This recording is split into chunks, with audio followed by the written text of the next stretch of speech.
Halo semuanya, kembali lagi di podcast Kelompok 5, tempat kita ngobrol mengenai dunia akuntansi. Bareng aku, Alia, yang akan nemenin kalian di episode kali ini. Nah, kali ini kita juga bahas topik yang sangat penting dan sering muncul di laporan keuangan, yaitu laporan arus kas atau biasa disebut dengan statement of cash flow. Dan hari ini aku nggak sendirian. Di sini aku ditemani oleh rekanku yang pastinya udah gak asing ya kalian ya. Langsung aja kita sambut. Halo Alia. Hai Alia, hai juga sobat akuntansi semuanya. Wah, seneng banget nih aku bisa hadir di sini dan bahas topik yang menurut aku bakal penting banget.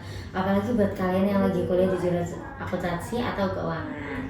Buat teman-teman yang pengen tahu lebih dalam mengenai laporan arus kas, dengerin baik-baik ya. Nah, Alia, mungkin kita bisa mulai dari dasar dulu ya. Sebenarnya apa sih itu laporan arus kas? Oke, laporan arus kas merupakan bagian penting dari laporan keuangan yang memberikan gambaran tentang arus masuk dan keluar dari aktivitas operasional, investasi, dan pendanaan perusahaan dalam suatu periode waktu tertentu. Oke, kalau fungsi atau kegunaannya dari laporan arus kas ini apa ya? Jadi, laporan arus kas itu penting karena memberikan informasi tentang kemampuan entitas untuk menghasilkan kas di masa depan. Kita jadi bisa tahu apakah perusahaan bisa membayar dividen, melunasi utang, atau berinvestasi. Selain itu, laporan ini juga membantu menjelaskan kenapa laba bersih itu bisa beda dengan arus kas dari aktivitas operasi. Nah, selain itu ada lagi nggak sih fungsi atau kegunaan dari laporan arus kas ini? Dan satu lagi, laporan ini mencatat transaksi investasi dan pendanaan baik yang tunai maupun non-tunai selama satu periode. Jadi, ini laporan yang sangat informatif dan strategis buat pengambilan keputusan Alia. Menarik ya. Nah, setahu aku ini laporan arus kas ini dibagi menjadi 3 aktivitas ya. Itu apa aja ya, Alia?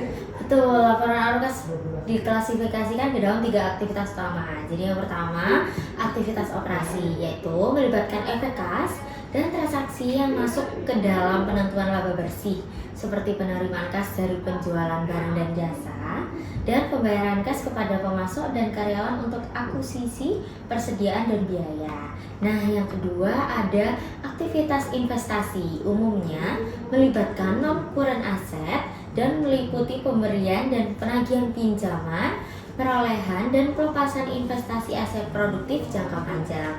Nah, yang terakhir ini ada aktivitas pendanaan, melibatkan liabilitas dan ekuitas yang meliputi memperoleh uang tunai dari kreditor dan membayar kembali jumlah yang dipinjam, dan memperoleh modal dari pemilik dan memberi pengembalian atas investasi mereka. Oke, biar makin jelas, mungkin bisa dikasih contoh arus kas masuk dan keluar dari masing-masing aktivitas yang udah disebutin tadi ya? Boleh, tentu untuk aktivitas operasi itu arus kas masuk dari penjualan barang atau jasa, dari bunga yang diterima, dan dividen yang diterima.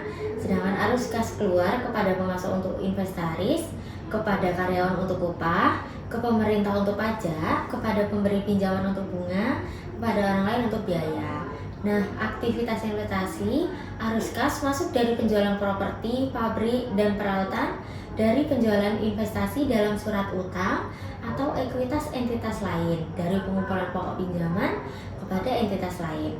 Nah, arus kas keluar untuk membeli properti, pabrik, dan peralatan, untuk membeli investasi dalam surat utang atau ekuitas entitas lain, untuk memberikan pinjaman kepada entitas lain. Nah, aktivitas terakhir, aktivitas pendanaan. Arus kas masuk dari penjualan saham biasa, dari penerbitan utang jangka panjang. Kemudian arus kas keluar kepada pemegang saham sebagai dividen untuk menebus utang jangka panjang atau memperoleh kembali saham biasa. Wah, sangat jelas sekali ya. Aku juga sering dengar istilah kas dan setara kas. Boleh nggak ya Alia dijelasin lagi ini apa ya? Kas dan setara kas ini? Boleh banget. Jadi, laporan arus kas harus disusun berdasarkan kas dan setara kas. Nah, setara kas itu artinya investasi jangka pendek yang sangat liquid, mudah dikonversi jadi kas, dan punya risiko kecil terhadap perubahan nilai. Biasanya karena suku bunga. Contohnya tuh kayak surat berharga dan surat komersial. Nah, tadi kan udah disebutin komponen-komponennya. Sekarang boleh nggak ya dijelasin lagi cara membuat laporan arus kas ini gimana ya? Nah, untuk membuat laporan arus kas, kita perlu 3 sumber data. Yang pertama, laporan posisi keuangan komparatif menyediakan jumlah perubahan aset, liabilitas, dan ekuitas dari awal hingga akhir periode. Yang kedua, data laporan laba rugi saat ini membantu menentukan jumlah kas bersih yang disediakan oleh atau digunakan untuk operasi selama periode tersebut. Nah, terakhir, data transaksi yang dipilih dari buku besar memberikan informasi rincian tambahan yang diperlukan untuk menentukan bagaimana perusahaan menyediakan atau menggunakan kas selama periode tersebut. Nah, kalau untuk langkah-langkah penyusunannya itu gimana ya Alia ya? Nah, untuk langkah-langkah yang pertama, kita menentukan perubahan kas dengan mudah menghitung perbedaan antara saldo awal dan saldo akhir kas dengan memeriksa laporan posisi keuangan komparatifnya. Yang kedua, menentukan arus kas dari aktivitas operasi ini. Bagian melibatkan analisis tidak hanya laporan laba rugi tahun berjalan, tetapi juga laporan posisi keuangan komparatif serta data transaksi yang dipilih. Yang ketiga, menentukan arus kas bersih dari aktivitas investasi dan pendanaan dengan menganalisis semua perubahan lain dalam laporan posisi keuangan untuk menentukan pengaruhnya terhadap kas. Buat yang arus kas bersih aktivitas operasi itu ada 2 metode ya Alia? Iya, ada dua metode, metode langsung dan tidak langsung. Nah, metode langsung itu melaporkan arus kas berdasarkan penerimaan dan pengeluaran kas aktual dari aktivitas operasi seperti penerimaan dari pelanggan, pembayaran ke pemasok dan karyawan, dan bayar pajak dan bunga. Metode tidak langsung itu kita mulai dari laba bersih, lalu melakukan penyesuaian, tambah beban non-kas kayak depresiasi, kemudian koreksi perubahan aset dan liabilitas lancar.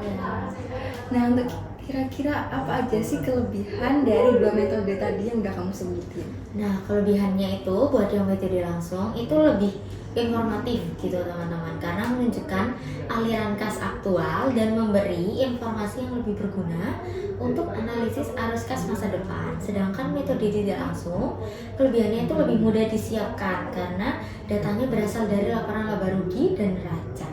Nah, kadang-kadang kita juga dengar istilah mengenai kertas kerja saat nyusun laporan arus kas. Itu apa ya maksudnya Alia? Nah, kertas kerja itu semacam alat bantu, bukan laporan resmi, tapi berguna banget buat klasifikasi data. Langkah-langkahnya itu, yang pertama, mencatat akun neraca awal dan akhir, kemudian memasukkan data perubahan akun dan hubungannya ke arus kas, dan pastikan totalnya sesuai, kas harus balance. Ini kayak kerangka sebelum kita bikin laporan yang rapi, apalagi kalau datanya kompleks, kertas kerja bisa membantu mencegah kesalahan. Wah, lengkap banget ya, dari mulai kegunaan sampai cara menyusun laporan arus kas. Terima kasih banyak ya Alia, udah mau meluangkan waktu dan berbagi ilmu mengenai laporan arus kas. Nah, sama-sama Alia, semoga teman-teman yang dengerin jadi makin paham nih dan nggak takut lagi kalau ketemu soal laporan arus kas di ujian atau dunia kerja nanti. Oke teman-teman, itu dia episode kita kali ini. Sampai jumpa di episode selanjutnya. selanjutnya.